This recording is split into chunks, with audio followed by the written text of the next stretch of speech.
एक बड़ी सुंदर कथा आती है सखूबाई की। सखूबाई इतनी सहज थी, जब वह बचपन में थी अपने माता पिताजी के घर में, तो उसका पूरा परिवार भक्ति से ओतप्रोत था। कहते हैं बच्चों में संस्कार बचपन से ही आते हैं। जिसके घर का संस्कार जैसा होगा आपके बच्चे वैसे निकलेंगे।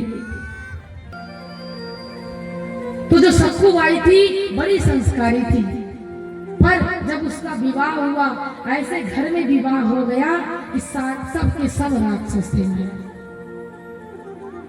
वो न तो धर्म जानते थे, न अच्छा कर्म था उनका, न उनके घर का कोई संस्कार था। हर बात बात में लड़ाई झगड़ा करना, गाली गलौज देना, ताने मारना, ऐसा ससुराल मिला सखूबाई को। पर माता पिता ने सिखाया था बेटा चाहे कुछ हो जाए सहती रहना, चुप रहना, और ससुर ससुर को अपना माता पिता समझ लेना, तुम्हारा कभी बुरा नहीं हो सकता। तो सखूबाई वही आचरण पालन कर रही ससुराल में आके। दिन रात सास ससुर उसको ताने मारते, उसकी नंदे ताने मारती, यहाँ तक कि जो उसका पति था वो भी बड़ा खतरनाक था। एक भी प्रेम नहीं था किसी को सखूबाई से। पति तो सुबह शाम आकर के बस पिटाई करे, पर बेचारी सहती रही, कभी मायके में नहीं बताया कि मैं इतनी दुखी हूं। सब कुछ सहती रही, और मन ही मन भगवान विठलनाथ से उसका बड़ा प्रेम था। और बस उसकी एक इच्छा थी कि मेरे ऊपर इतनी कृपा हो जाती कि मैं पंढरपुर चली जाती और एक बार भगवान का दर्शन कर लेती, और मुझे कुछ नहीं चाहिए। दिन रात मार खाती रहती बेचारी, घर का सारा काम करती रहती। एक दिन पानी भरने के लिए, उस जमाने में गांव में एक आध कुआं हुआ करता था, उस कुएं में सभी महिलाएं पानी भरने जाती थी। सखूबाई भी जाती है पानी भरने के लिए। वहीं से वारकरी निकलती है पंढरपुर के लिए। ये महाराष्ट्र में है पंढरपुर। वहां राम कृष्ण हरि ऐसे गाते हुए संतों की टोली जा रही थी। सखूबाई पानी भर रही थी, राम कृष्ण हरि की धुन सुन करके प्रसन्न हो गई और मन में भाव बना रही है। कहती हे विठलनाथ, हे मेरे विठला, क्या कभी मेरे ऊपर ऐसी कृपा होगी कि मैं भी तुम्हारा दर्शन कर पाऊंगी? कभी मेरे ऊपर ऐसा क्या कृपा आप करोगे? मन ही मन कह रही है, और आंखों में अश्रु की धार बहने लगी, रोने लगी वह प्रेम से। उसकी तो साथ में जल भरने के लिए आई थी, पूछने लगी अरे क्या बात है, तुम रो क्यों रही हो? आज पति ने बहुत ज्यादा मारा है क्या? कहने लगी ऐसी बात नहीं है, ये जो संतों की टोली जा रही है, मेरा मन कर रहा है कि मैं इनके साथ जाती, मैं भी दर्शन करती विठलनाथ का। कहते हैं हर तरह के लोग होते हैं दुनिया में। जो कुछ अच्छी महिलाएं थी, उन्होंने कहा एक काम कर, तू इन्हीं के साथ चली जा, छोड़ इस घर को, जिस घर को पकड़ के रखा, जहाँ दिन रात तुम्हारी सिर पिटाई होती है, तुमको कोई प्रेम नहीं मिलता, क्यों पकड़ के बैठी? चली जाओ, होगा जो होगा देखा जाएगा। तुम अगर इतनी भगवान की भक्त हो, इतना मन कर रहा है, तो ऐसा समय दोबारा नहीं मिलेगा।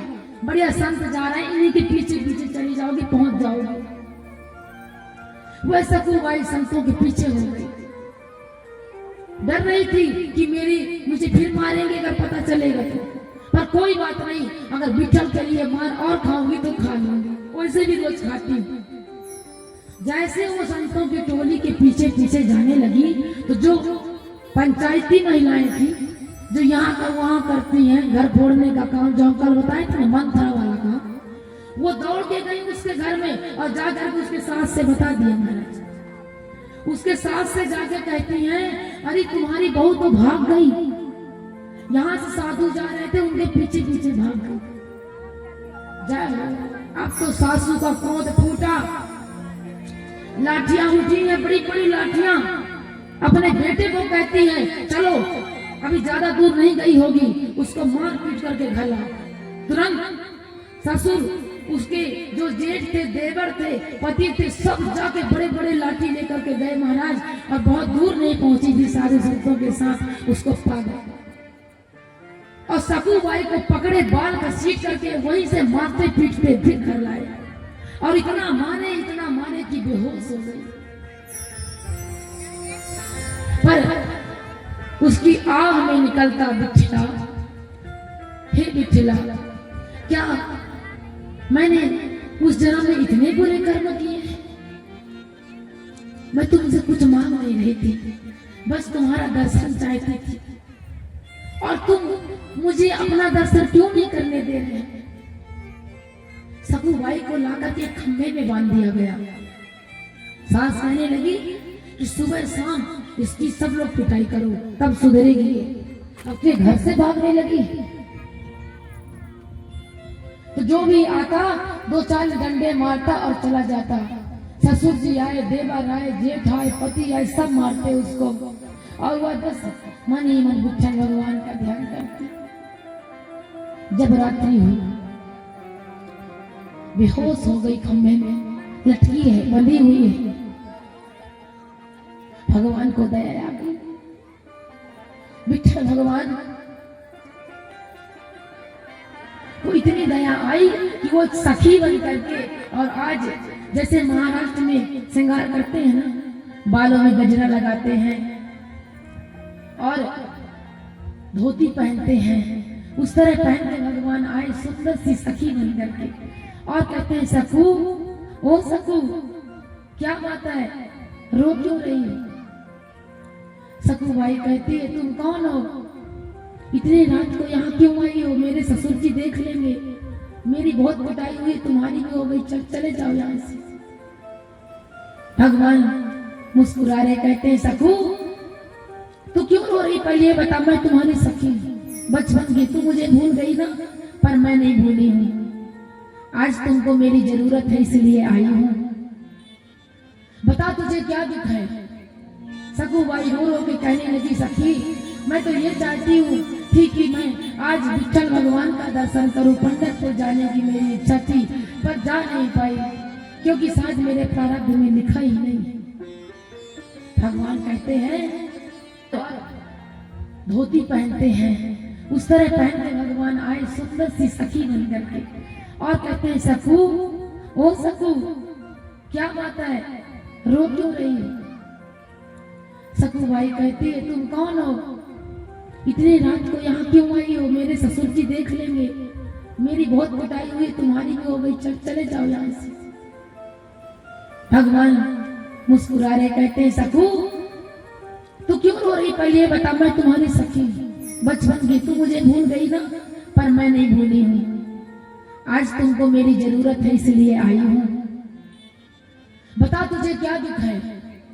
सकूबाई रो रो के कहने लगी, सखी, मैं तो ये चाहती हूँ ठीक कि मैं आज विठ्ठल भगवान का दर्शन करूं। पंढरपुर जाने की मेरी इच्छा थी, पर जा नहीं पाई, क्योंकि शायद मेरे प्रारब्ध में लिखा ही नहीं।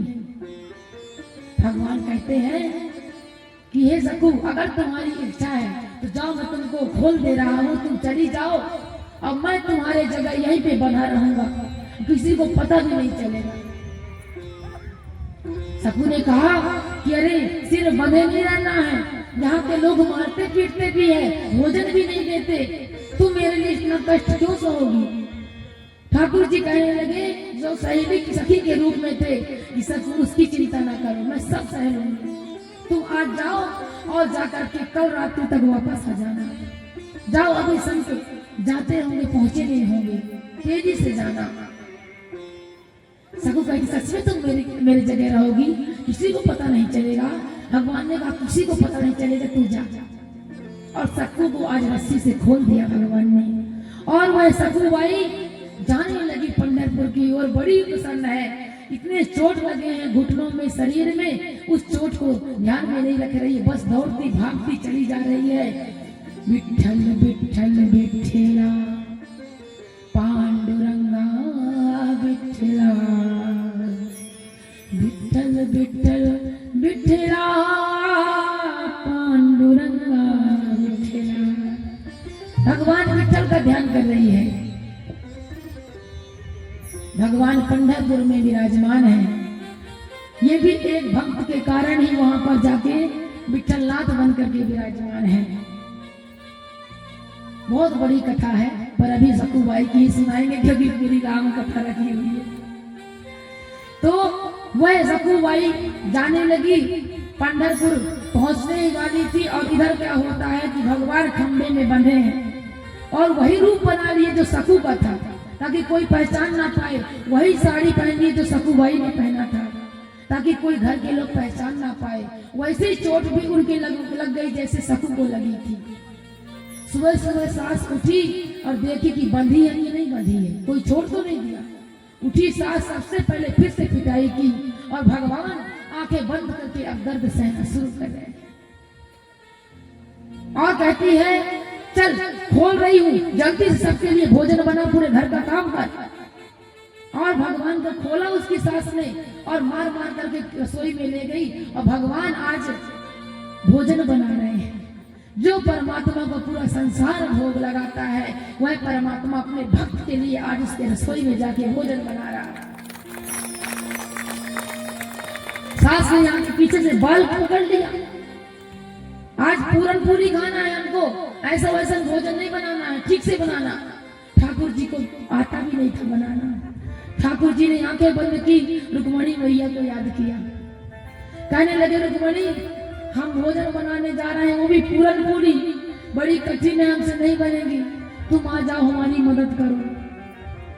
कहने लगी नाथ मैं आऊंगी तो उसकी सांस देख लेगी, और आप इतना चोट क्यों सह रहे हो, आपको ये करने की क्या जरूरत है, आपकी जगह मैं बन जाती हूँ। रुक्मणी मैया ने कहा मैं बच जाऊंगी नाथ, आप आ जाओ, मैं तो भोजन भी बना के खिला दूंगी। भगवान कहते हैं नहीं रुक्मणी, तुम सिर्फ मुझको बता दो। और वहीं से बताने लगी है रुक्मणी मैया, और भगवान पूरन पूरी बना रहे हैं। उसके सास ससुर देवर जेठ उसके पति को भगवान ने खिलाया, और फिर मारपीट के उसको फिर से भगवान को बांध दिया गया। इतना कष्ट भगवान सह रहे क्यों, अपने भक्त के लिए। और उधर सखूबाई जब पहुंची पंढरपुर में, जैसे विठलनाथ को देखा, देख करके उसके जो नयन है चकोर बन गए। ऐसे लग रहा था कि जो जीवन में प्राप्त करना चाहती थी, जो मेरे जीवन का उद्देश्य सब मिल गया। पर सोचने लगी अगर मैं वापस जाऊंगी तो ये मुझसे फिर दूर हो जाएंगे, पता नहीं दोबारा कब दर्शन होता है।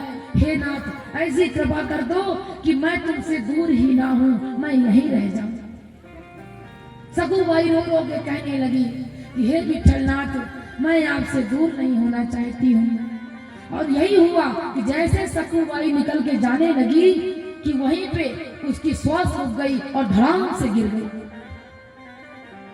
मृत शरीर हो गया उसका। जब सबने देखा कि एक स्त्री जा रही थी और गिर पड़ी, क्या हो गया उसको, कहीं कोई बीमारी तो नहीं। तो वही संत जो पहले गाते हुए जा रहे थे आए और आकर के देखे कि अरे ये तो सखूबाई है, यही महिला, इसी के गांव से हम एक दिन निकले थे, ये महिला हो गया उसको, कहीं कोई बीमारी तो नहीं। तो वही संत जो पहले गाते हुए जा रहे थे आए और आकर के देखे कि अरे ये तो सखूबाई है, यही महिला, इसी के गांव से हम एक दिन निकले थे, ये महिला हमारे साथ पीछे पीछे पंढरपुर आना चाहती थी, और बेचारी लगता है यहाँ तक पहुंची और थक गई होगी, इसीलिए इसने अपना देह त्याग दिया। और ये बेचारी बहुत बड़ी भक्त है, इसलिए हम इसका दाह संस्कार करेंगे। तो सखूबाई का दाह संस्कार उन्हीं संतों ने किया, जाकर के चिता बनाए और सखूबाई का दाह संस्कार कर दिया।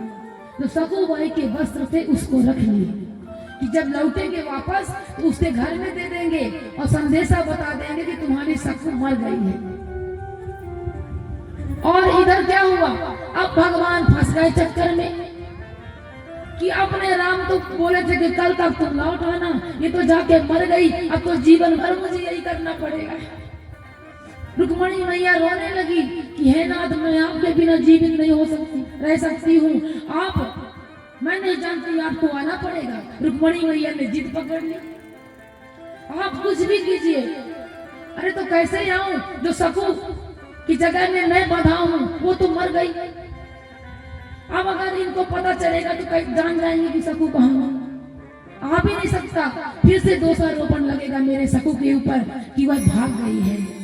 मैं अपने भक्त को नीचा नहीं कहलवाना चाहता, रुक्मणी मैं नहीं आऊंगा। भगवान मना करने लगे। बार बार जब प्रार्थना की मैया ने कि हे नाथ आप सकू को फिर से जिंदा कर दो, आप क्या नहीं कर सकते हो नाथ, आप तो पूरे संसार को बनाने वाले हो, तो क्या एक बार सकू बाई को दोबारा जीवित नहीं कर सकते।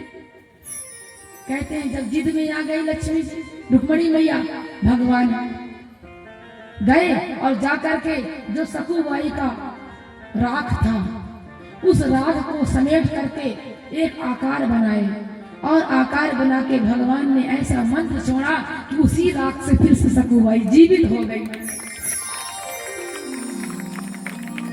जब सकूबाई जीवित हो गई उसे याद आ गया कि मुझे अब घर जाना चाहिए, वहां तो मेरी एक सखी बंधी हुई है मेरी जगह। और वह भागती हुई आई, सकू भगवान ने देखा कि अब आ गई, अब अपनी ड्यूटी में आ, हम जा रहे हैं, तुमको दर्शन हो गया। पर जब भगवान बंधे थे सकू के रूप में, तो जब उस सकूबाई का पति आके मारता, स्पर्श करता, तो उसका जो बुद्धि या चित्त सब बदलने लगा, उसका मन बदलने लगा। अब तो वह बीच बीच में भोजन भी देता है आकर के कि देखो माता पिता नहीं जानते, लो चुपचाप थोड़ी सी खा लो। उसके अंदर दया आने लगी। भक्तों मैं यहाँ पर निवेदन करना चाहती हूँ, अगर आप भगवान के समीप हैं तो आपके आत्मा में दया अवश्य होगी, क्योंकि जिसके अंदर दया है वही मेरे दया निधि रहते हैं। तो उसके पति को थोड़ी थोड़ी दया आने लगी, उसका स्वभाव बदलने लगा, क्योंकि भगवान के करीब था उसका परिवार। तो सकूबाई जब आकर के बंधी और कही कि तुम जाओ यहाँ से, भगवान ने अपना चतुर्भुज रूप दिखाया विठ्ठलनाथ का। देख करके सकूबाई की आंखों में अश्रु की धार कि हे सरकार आप बंधे थे, आप तो कह रहे थे कि आप मेरी सखी हो बचपन के, आपको मारे होंगे मेरे घर के लोग, आपने कितना मेरे लिए कष्ट सहा, मैं आपका धन्यवाद कैसे करूं। भगवान कहते हैं सकूबाई तू क्या, मैं तो इस जगत के प्रत्येक भक्त के लिए ना जाने क्या क्या करने और बनने को तैयार हूँ, बस कोई मुझे तुम्हारे जैसे मानने वाला तो हो। भगवान जब चले गए तो जो साधु संत थे वो सकूबाई का कपड़ा लिए बेचारे पहुंचे दूसरे दिन। जब तक वो जो सकूबाई दूसरी बन गई थी वो घर में झाड़ू लगा रही थी। साधु संत आए और आकर के जैसे देखे कि सकूबाई का कपड़ा हमारे हाथ में है, मर गई है और ये तो झाड़ू लगा रही है। जो उनकी सास थी निकली, कौन हो महाराज, फिर से आ गए मेरे बहू को भड़काने के लिए, तुम्ही भगा के ले गए थे। डांटने लगी सास। कहने लगे साधु संत की मैया, हम आज तक ऐसी विचित्र घटना जीवन में कभी नहीं देखे हैं। तुम्हारी बहू हमारे साथ जब जा रही थी तुमने उसको लौटा के वापस लाया, पर वो कल वहां पहुंच गई थी और पहुंच करके वहां मर भी गई थी, और हमने अपने हाथों से उसको दाह संस्कार किया है। और हम सोचे कि तुमको जाके बता दें कि तुम लोग उसका तेरवी वगैरह कर लो, इसलिए कपड़ा लेके आई थी, और ये तो जीवित है। ऐसा विचित्र घटना हमने जीवन में कभी नहीं देखा। सच सच बताओ कि यहाँ हुआ क्या है। तब सकूबाई ने सब कुछ साफ साफ बताया अपनी सास से कि माता जी, जब मैं बंधी थी खंबे में तो वही विठ्ठलनाथ आए थे, और उसी विठ्ठलनाथ ने सखी बन करके आए थे, मुझको भी पता नहीं था। जब मुझको भगवान भेज दिए उसके बाद जब मैं लौट के आई तब मुझे पता चला कि कोई और नहीं जगत का नाथ है, और वही मेरे जगह पर बंधे थे। अब तो सास ससुर देवर जो पति हैं सब रोने लगे। हमने क्या कर दिया, हमने भगवान को मारा, हमने भगवान से अपने घर का काम करवाया, हमारी क्या गति होगी। सब रोने लगे और पूरा परिवार सकूबाई के चरणों में गिर गया कि सकू तू धन्य है। हाथ जोड़ ली सास, कहने लगी बेटा मुझसे बहुत बड़ी गलती हुई, मुझे नहीं मालूम था कि तू इतनी बड़ी भक्त है। अब मेरे ऊपर कृपा कर, जिस विठ्ठलनाथ ने तेरे ऊपर कृपा करी है उसका हम एक बार दर्शन करना चाहते हैं, चल हमको ले चल, हम सब परिवार सहित दर्शन करने जाएंगे। विठ्ठल विठ्ठल विठ्ठला पांडुरंगा विठ्ठला, विठ्ठल विठ्ठल विठ्ठला पांडुरंगा विठ्ठला, विठ्ठल विठ्ठला पांडुरंग विठ्ठला विठ्ठल विठ्ठल विठ्ठला पांडुरंग विठ्ठला विठ्ठल विठ्ठल विठ्ठला पांडुरंग विठ्ठला पंढरपुर की महिमा न्यारी पंढरपुर की महिमा न्यारी गाते हैं सब नर नारी गाते हैं ये सब नर नारी उनके लिए कोई न छोटा उनके लिए कोई न छोटा ये कोई न छोटा उनके लिए कोई न मोटा सब हैं एक समान विठ्ठल पांडुरंगा पंढरीनाथा पांडुरंगा पंडितनाथ पांडुरंगा पंडितनाथ पांडुरंगा पंडितनाथ पांडुरंगा पंढरीनाथा पांडुरंगा पंडितनाथ पांडुरंगा पंडितनाथ पांडुरंगा पंडितनाथ पांडुरंगा पंढरीनाथा पांडुरंगा पंडितनाथ पांडुरंगा पंडितनाथ। बोलिए विठ्ठलनाथ भगवान की। जय हो। तो ये सुंदर अद्भुत कथा है एक भक्त के प्रेम